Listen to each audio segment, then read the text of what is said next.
Right. మనతో పాటు సునీతారెడ్డి గారు కూడా బీజేపీ రాష్ట్ర అధికార ప్రతినిధి గారు కూడా చేరారు. నమస్తే మేడం. నమస్తే అండి. మొత్తం మీద ఏదైతే కాంగ్రెస్ పార్టీలో కొద్దిగా గందరగోళం సృష్టిస్తున్నటువంటి వరంగల్ జిల్లా నాయకులు అయితే ఉన్నారని తెలుస్తుంది. ఈ నేపథ్యంలోనే కొండ దంపతులు ఇద్దరు కూడా ఈరోజు మీనాక్షి నటరాజన్, కాంగ్రెస్ పార్టీ ఇన్ఛార్జి మీనాక్షి నటరాజన్ కలవడం జరిగింది. కొంతమంది పైన గతంలో కూడా తను ఒక రిప్రజెంటేషన్ ఇవ్వడం జరిగింది. 100 ఎకరాలు సంపాదించారు, ఈ నేపథ్యంలోనే ఒక్కొక్కరు అది భూములకు సంబంధించి 100 ఎకరాలు సంపాదించారు ఒక్కొక్కరు అని కూడా కొండ మురళీధర్ గారు కూడా ఇవ్వడం జరిగింది. ఈ నేపథ్యంలో కొండ మురళి పైన కూడా వాళ్ళు అందరూ కూడా అంటే ఏదైతే ఒక 6 ఎమ్మెల్యేలు వచ్చి ఆ పార్టీకి సంబంధించి కాంగ్రెస్ పార్టీకి సంబంధించిన 6 ఎమ్మెల్యేలు వచ్చి కూడా వారు కూడా చెప్పడం జరిగింది, ఇలాంటి వ్యక్తులతో మేము కుదరట్లేదు, మాకు సయోధ్య కుదరట్లేదు, ఏదో ఒకటి తేల్చండి అంటూ కూడా చెప్పడం జరిగింది. అంటే ఒక పార్టీ నుంచి ఒక పార్టీకి వేయిన వారు కావచ్చు, లేదంటే ఇతరులు కావచ్చు, అంటే వెళ్ళకూడదా ఇలాంటి అంశాలపైనే చాలా రూమర్స్ వస్తున్నాయి. అంటే ఎలా చూడొచ్చు అంటారు? గుడ్ ఆఫ్టర్నూన్ అండి రాజమౌళి గారు, మీకు ప్యానెల్ ఉన్న మా మిత్రులకు, మన స్వతంత్ర టీవీ ప్రేక్షకులకు గుడ్ ఆఫ్టర్నూన్. ఇప్పుడు వాళ్ళ పంచాయతీ ఏమైనా కానివ్వండి, వాళ్ళ పార్టీలో జరిగే రగడ ఏదైనా కానివ్వండి, వాళ్ళు చేసే పనిలో కూడా మనం ఒకటి ఆలోచించాలి సార్.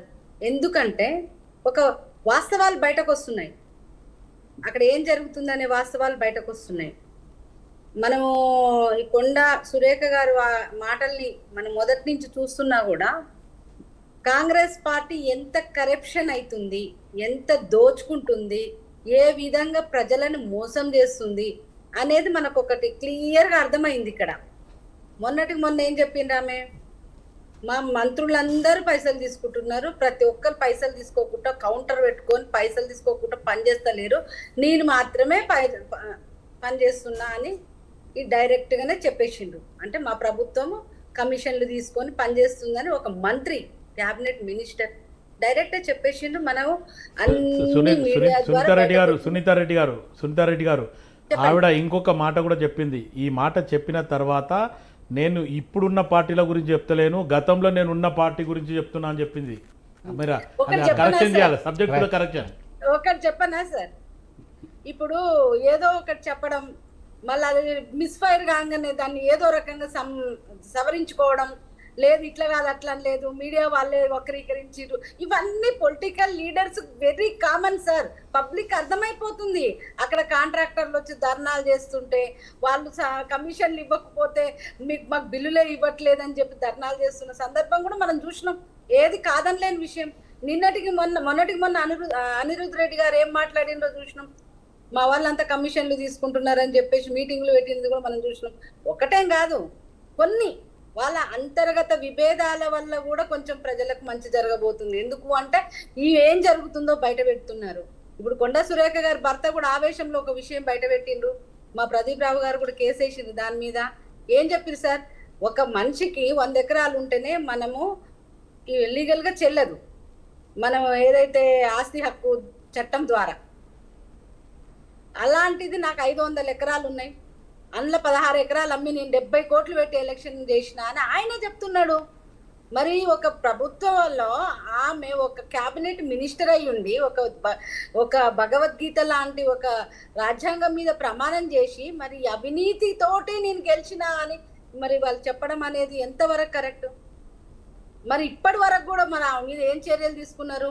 కూర్చోబెట్టి బుజ్జగింపులు చేయడం కాదు, ఇక్కడ ప్రజా వ్యతిరేక కార్యక్రమాలు, రాజ్యాంగం బద్దురాలై పనిచేయాల్సిన ఒక మంత్రి, రాజ్యాంగం మీద ప్రమాణం చేసిన ఒక మంత్రి 70 కోట్లు ఎలక్షన్ కమిషన్ మనకి ఇచ్చింది, 75 లక్షలు. మీరు 75 కోట్ల ఖర్చు పెట్టినామని చెప్పేది మీరే, ప్లస్ మాకు 500 ఎకరాలు ఉన్నది, అందులో 16 ఎకరాలు అమ్మినామని చెప్పింది మీరే. అఫిడవిట్లో ఏమి ఇచ్చిర్రు సార్? ఎకరం భూమి ఆమెకి 13 ఎకరాలు మొగుడికని ఇచ్చిర్రు అఫిడవిట్లో. మొత్తం కలిపి మా బిడ్డకు ఆమెకు అందరు కలిసి 16 ఎకరాలు ఉన్నట్టుగా అఫిడవిట్లో ఇచ్చిండ్రు. అంటే ఈ ప్రభుత్వం కానీ, ఈడ ఉన్న ఎమ్మెల్యేలు కానీ, ఈడ ఉన్న మంత్రులు కానీ, ఈ మొత్తం కాంగ్రెస్ ప్రభుత్వం అవినీతిమయం అయిపోయింది అనేది ఇప్పుడు క్లియర్ అవుతా ఉంది. వాళ్ళే బయట పెట్టుకున్న సందర్భం చూస్తున్నాం. ఈ పోట్లాటలన్నీ కూడా ఈ ఏదైతే ఇసుక దందాలు, ఆ దందాలలో ఈ దందాలలో మట్టి కాంట్రాక్ట్లలో 10 లక్షలు దోసి తింటున్నారు అనేది రోజు మనం మీడియాలో చూస్తూనే ఉన్నాం సార్. ఈ పంచాయతీలన్నీ వాళ్ళకు వచ్చినాయి అక్కడ దందాల దగ్గర, పైసల దగ్గర, ప్రభుత్వం వాళ్ళ చేతిలో పెట్టుకొని ప్రజల కడుపు కొట్టి సంపాదిస్తున్నారు. అంతేగాని వాళ్ళ ప్రజల బాగోగులు వాళ్ళకి అవసరం లేదు. ప్రభుత్వం అంటున్నారు, కానీ ప్రజలు ఎక్కడున్నారు? ఆ ప్రభుత్వంలో ఎక్కడ ప్రజలు లేరు. ప్రజల్ని ముంచడమే వీళ్ళ ప్రభుత్వం పనిగా దాపురించింది. నిన్నటికి నిన్న బనకచర్ల మీద కూడా ఆయన ఏం చెప్పిండో చూసిండు. మనము వాళ్ళ అనిరుద్ధ రెడ్డి గారే ఏం చెప్పిండో చూసినాం. ఏమనంటే కేంద్ర ప్రభుత్వం మీద పడతారు. అక్కడ ఆయన ఏం చెప్పిండో చూసిండ్రు. అంత కోవట్లే ఉన్నారు మా ప్రభుత్వంలో అని చెప్తున్నాడు ఆయన. ఆంధ్రాకు కోవట్లుగా ఉన్నారు, వాళ్ళని బయటకు తేలిస్తే కానీ ఏది మనకు తెలంగాణకు న్యాయం జరగదని చెప్తున్నారు. మనం చూస్తున్నాం వాళ్ళ మంత్రులు చెప్పడం వల్ల కూడా కొంత తెలంగాణకు మంచి జరుగుతుందేమో అని, వాళ్ళ కొట్లాటల వల్ల నిజాలు బయటకు వస్తాయేమో అని. ఏదేమైనా సరే కొంత తెలంగాణ ప్రజలకు మేలు జరగాలని చూస్తున్నాం, కానీ వీళ్ళ కొట్లాట ఏమైతే మనకేంది. కానీ రైట్. గౌతమ్ ప్రసాద్ గారు, మనం చూస్తున్నాం వాళ్ళు రావాలి, వాళ్ళ బిడ్డలు రావాలి, వాళ్ళ వారసులు రావాలి. ప్రతి సునీత గారు, నేను మళ్ళీ మీ దగ్గర ప్రజల కోసం ఎక్కడ కొట్లాట లేదు. ప్రజల కోసం ఎక్కడ ఇప్పుడు రైతులకు అక్కడ వర్షాలు పడుతున్నాయి, విత్తనాలు ఇద్దామా, దానికి ఎరువులు ఇద్దామా, లేదంటే నీళ్ళు ఇద్దామా, ప్రాజెక్టులు ఏమైనా ఏవి లేవు. ఈ పంచాయతీలు ఒకటి ముందర పెట్టుకొని కూర్చున్నారు. ఆమె నటరాజన్ గారు వచ్చినప్పుడు ఏం చెప్పారు, ఇప్పుడు ఆమెను కూడా డమ్మీ చేసినారు వీళ్ళు. రైట్. సునీత గారు, నేను మళ్ళీ మీ దగ్గరకు వస్తాను. గౌతమ్ ప్రసాద్ గారు, ఏదైతే వరంగల్ జిల్లాలో కొండ మురళి, కొండ సురేఖ వీరిద్దరు కలిసి దానికి సంబంధించింది అంటే వీరిద్దరిపైన కూడా సుమారుగా 6 ఎమ్మెల్యేలు